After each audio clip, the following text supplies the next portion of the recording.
চাচ্ছি ক্ষমতা দখল, সে তো জবরদখল করছে। তার কোনো লিগালিটি নাই যে সে উপদেষ্টা বলে আমাদের কোনো পদ নাই। যেভাবে সে ক্ষমতায় গেছে এটা তো মানে মানুষ খুন করে একটা সিচুয়েশন তৈরি করে তারপরে তো সে ক্ষমতায় গেল। না, আমরা এগুলা তো আমাকেই মেরে ফেলা। আর তাছাড়া আমি তো পদত্যাগ করি নাই। আমাদের কনস্টিটিউশনের আর্টিকেল 57 অনুযায়ী যেভাবে পদত্যাগ করতে হয় আমার কিন্তু সেভাবে পদত্যাগ করা হয়নি। জি, পার্লামেন্টারি সিস্টেমের নিয়ম হচ্ছে যে আমি যদি রেজিগনেশন সাবমিটও করি, যতক্ষণ পর্যন্ত মেম্বার্স অফ পার্লামেন্টের ভিতর থেকে মেজরিটি অন্য কেউ যদি মানে অনুমোদন পায় তাহলে সে হবে প্রাইম মিনিস্টার। আর সেটা যদি না পারে দেন প্রাইম মিনিস্টারকে রিকোয়েস্ট করতে হবে করার জন্য যে পার্লামেন্ট ভেঙে দেন। তখন পার্লামেন্ট ভাঙে, তাছাড়া কোনোদিন পার্লামেন্ট ভাঙতে পারে না কনস্টিটিউশন অনুযায়ী। এমন একটা সিচুয়েশন করা হলো, মানুষ মানে যে কটা মার্ডার হয়েছে পুলিশের বিরুদ্ধে কিন্তু হয়নি। মানে খুনি ওদের ওদের মুভমেন্টের ভিতরে কিলিং এজেন্ট ছিল।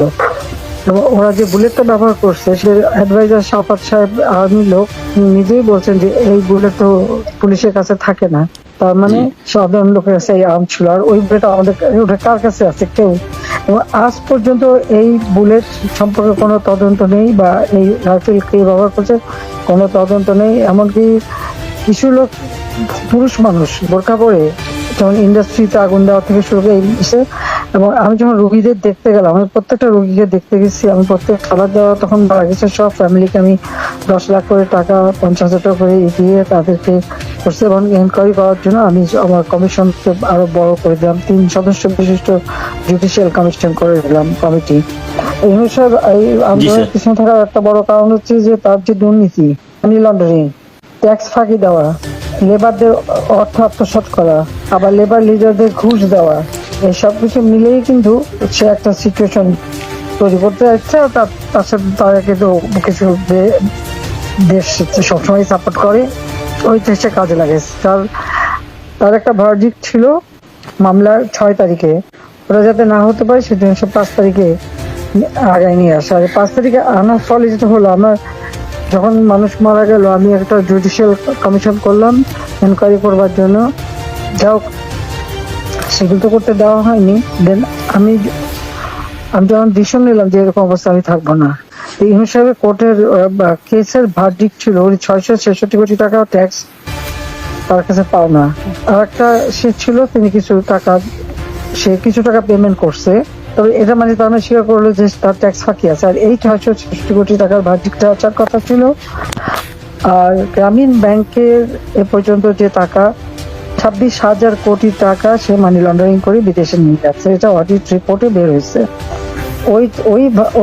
ওই ভার্ডিক্টগুলি মানে ওটার উপরে তার বিরুদ্ধে কেস। সে কিন্তু ওই জন্য 6 তারিখে যারা 5 তারিখে নিয়ে আসলো। আর 5 তারিখে নিয়ে আসার ফলে আমার পক্ষে তখন এমন ভাবে চারিদিকে লোক, আমি দেখলাম যে এখন যদি ফায়ার ওপেন করে আমার এখানে সিকিউরিটি তাহলে শত শত লোকের লাশ পড়বে। তো লাশ ফেলে আমি ক্ষমতা থাকতে চাই না। কিন্তু যখন আমার একটা সিচুয়েশন হয়ে গেল যে আমার সিকিউরিটি যারা ছিল এগুলো বাধ্য হয়ে তখন আমাকে সরে যেতে হলো গণভবন থেকে, যার ফলে আমার বঙ্গভবনে যে মহামান্য রাষ্ট্রপতির কাছে আমার পদত্যাগপত্র জমা আমি দেইনি, কাজে আমার কিন্তু পদত্যাগ হয়নি। আমি কিন্তু এখনো বাংলাদেশের কনস্টিটিউশনাল ইলেক্টেড প্রাইম মিনিস্টার। উনি কিন্তু তারপরে যখন মানে খুঁজে বেড়াচ্ছে তার ফলস ছবি দেখালো, আমি সই করছি, সেটা হলো আমার ভিজিটিং বুকের সই। ছবিটা ভালো করে দেখলে দেখা যাবে ওটা একটা মোটা বই, এখানে ভিজিটিং ওরকম কোনো বই প্রাইম মিনিস্টার সই করে পদত্যাগ করে না। আর আমার সেই চিঠিও কেউ দেখাতে পারছে না। এটা ইলিগাল লোক, সে পাসপোর্ট ক্যান্সেল করে।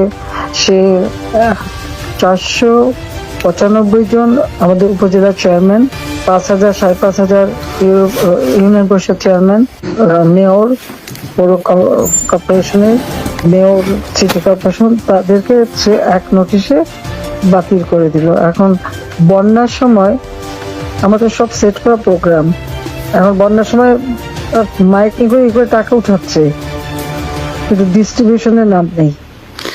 এটা করে যাচ্ছে, এর কোনো ইনকোয়ারি নেই, এর কোনো বিচার নেই, কিচ্ছু নেই।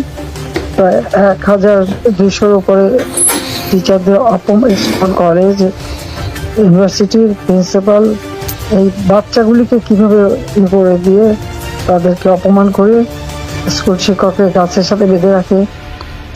এটা কি করে হয়? একজন টিচারকে এইভাবে অপমান করা, একজন ওখানে হাত তুলে মারা গেছে, এই দায়িত্ব কে নেবে? আর যে ছেলেগুলি মারা গেছে মিছিলে খুব শর্ট রেঞ্জের থেকে তাদেরকে 7.62, যেটা আমাদের যে ব্রিগেডিয়ার সাকাত সাহেব বলছে, আমি তো চিনি না, আমরা তো এগুলি চিনি না। এগুলি আসলো কোথেকে? আমি লাশের স্তূপ দেখতে চাইনি। তারপর যে কত মানুষ মারলো, তারপরে প্রায় পুলিশ মারলো, স্যার তাদের কোনো হদিস নাই।